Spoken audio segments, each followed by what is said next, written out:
اس بات کا اظہار کیا تھا، ہم کو ان سے یقین ہے کہ دستور کے خلاف وہ کسی بھی بل کی اور اس بل کی کوئی حمایت نہیں کریں گے۔ میں بڑی ذمہ داری کے ساتھ یہ بھی اعلان کرتا ہوں کہ جمعیت علماء کسی سیاسی پارٹی کی طرح سیاسی نفع نقصان کی بات نہیں کرتی۔ وقف اللہ کی ملکیت ہے۔ ہمارے دستور نے ہندو، مسلم، سکھ، عیسائی ہر طرح کے اوقاف کے تحفظ کی گارنٹی دے رکھا ہے۔ وہ وقف، وہ دان ایشور کے نام پر، اللہ کے نام پر، گاڈ کے نام پر، بھگوان کے نام پر، پرماتما کے نام پر کیا جاتا ہے۔ وہ حق ہے یتیم کا، غریب کا، بیوہ کا، انسان کی ملکیت سے نکل کے وہ اللہ کی ملکیت میں چلا جاتا ہے۔ دلی کی، مرکز کی فرقہ پرست حکومت خدا کی ملکیت میں دخل دے رہی ہے۔ ہم کہتے ہیں بچو، اللہ سے لڑنے سے بچو، گاڈ سے لڑنے سے بچو، ایشور سے لڑنے سے بچو۔ ہم قطعاً یہ وعدہ نہیں کرتے کہ اگر آپ نے امنڈمنٹ 2024 وقف بل میں سپورٹ کر دیا تو ہم آپ کی مخالفت کریں گے۔ ہم بالکل یہ نہیں کہتے۔ ہم یہ بھی نہیں کہتے اگر آپ نے حمایت واپس لے لیا اور بل کو رد کرنے میں ہمارا ساتھ دیا تو ہم آپ کا ساتھ دیں گے۔ مسئلہ ساتھ دینے کا، مخالفت کرنے کا نہیں ہے، یہ بڑی چھوٹی بات ہے۔ جمعیت علماء ایک دینی جماعت ہے، وہ مسلمانوں کے ووٹ کا سودا کبھی نہیں کرتی۔ ہم کسی حکمراں پارٹی سے نہیں کہتے ہم آپ کو ساتھ دیں گے، یا ہم کبھی نہیں ڈراتے کہ ہم آپ کی مخالفت کریں گے۔ ہم پورے عزم کے ساتھ، یقین کے ساتھ یہ بات کہتے ہیں کہ یہ بل سنویدھان کے خلاف ہے۔ جو چیز سنویدھان کے خلاف ہے آپ کو اس کی مخالفت کرنا چاہیے، اسے مسترد کرنا چاہیے، اسے رد کرنا چاہیے۔ آپ جمعیت علماء کے موقف کو سمجھیں۔ اتنا بڑا ملک سنویدھان سے چلے گا، دستور سے چلے گا، آئین سے چلے گا۔ سنویدھان ہمارے بزرگوں نے بنایا ہے، سیکولر بنایا ہے، مذہبی آزادی دی گئی ہے، لسانی آزادی دی گئی ہے۔ کسی کو یہ حق نہیں پہنچتا کسی ہندوستانی کے حق کو غصب کر لے۔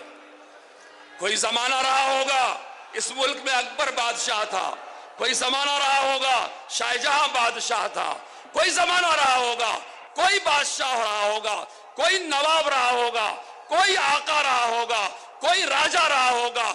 آج سنویدھان نے ہر ہندوستانی کو بادشاہ بنا دیا ہے، راجہ بنا دیا ہے، برابری کا حق دے رکھا ہے۔ ہمارے اوپر کوئی حکمراں نہیں ہے، ہم نے یہ سنویدھان خود اپنے اوپر لاگو کیا ہے۔ ہم ایک آزاد قوم ہیں، ہم کو سنویدھان نے حق دیا ہے۔ اگر اپنے حقوق کو تلف کیے جا رہے ہیں، ہم پبلک مقام پہ اکٹھا ہو کے اپنا احتجاج درج کرائیں گے۔ یہ سنویدھان نے ہم کو حق دیا ہے۔ اگر سنویدھان بنوانا یہ جمعیت علماء کا کام ہے تو اس کو بچانا بھی جمعیت علماء کا کام ہے۔ جمعیت علماء مولانا ارشد مدنی، مولانا ارشد مدنی، آپ قدم بڑھاؤ، آپ قدم بڑھاؤ۔ جمعیت علماء قومی یکجہتی، تحفظ آئین، تحفظ آئین۔ جمعیت علماء ایک مرتبہ اپنے جھنڈوں کو لہرا دو۔ نعرہ تکبیر، نعرہ تکبیر۔ ہماری آواز حکومت کے ایوانوں کانوں تک پہنچنا چاہیے۔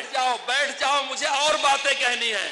یہ کوئی سیاسی جلسہ نہیں ہے کہ میں آپ کو جوش دلا رہا ہوں، یہ ایک دینی جلسہ ہے، امیر الہند کی صدارت میں ہو رہا ہے، بڑی تعداد دیندار مسلمانوں کی ہے۔ میں آپ کو بتانا چاہتا ہوں، انگریزوں کے زمانے میں کسی کی جرات نہیں تھی کہ وہ ملک کی آزادی کی بات کرے۔ یہ ملک ہمارے بزرگوں نے آزاد کرایا، اس کو ہم نے سیکولر بنایا۔ آج سیکولرزم کو خطرہ ہے، آئین کو خطرہ ہے۔ کس سے خطرہ ہے؟ حکمراں پارٹیوں سے خطرہ ہے۔ کس سے خطرہ ہے؟ ہائی کورٹ کے جج سے خطرہ ہے۔ کس سے خطرہ ہے؟ وردی پہننے والوں سے خطرہ ہے۔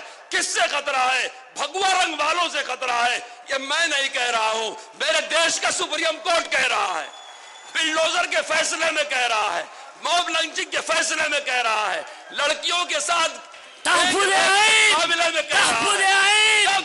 صدر جمعیت علماء مجلس اسلامیہ میری بات نعرے سننے دو۔ تکبیر، نعرے تکبیر۔ بیٹھ جاؤ، میں سچائی بیان کر رہا ہوں، سچائی کو ماننا پڑتا ہے، اس کا جواب نہیں ہوتا۔ جب سپریم کورٹ کہہ رہا ہے آئین خطرے میں ہے، سپریم کورٹ کہہ رہا ہے بلڈوزر کی کارروائی اسمویدھانک ہے، سمویدھان ہم نے بنایا ہے، دھرم نرپیش اس کو ہم نے بنایا ہے، قربانیاں ہمارے بزرگوں نے دی ہے۔ آج جمعیت علماء سمویدھان بچائے گی۔ اس تحفظ آئین کے متعلق ایک تجویز ہے جو پیش کریں گے آندھرا و تلنگانہ کے جنرل سیکریٹری مفتی محمود زبیر صاحب، وہ تشریف لے آئیں اور اس کا متن پڑھ کر کے سنائیں۔ آپ غور سے سنیں، ہم سمویدھان کی حفاظت کی جنگ کو اخیر تک لے جانے کے لیے تیار ہیں، کوئی ہم سے ہمارا حق چھین نہیں سکتا۔ ایک وقف امنڈمنٹ کا مسئلہ نہیں ہے، ہم سمویدھان کے ایک ایک پکتی کی حفاظت کریں گے، اس کے خلاف کسی کو نہیں کرنے دیں گے۔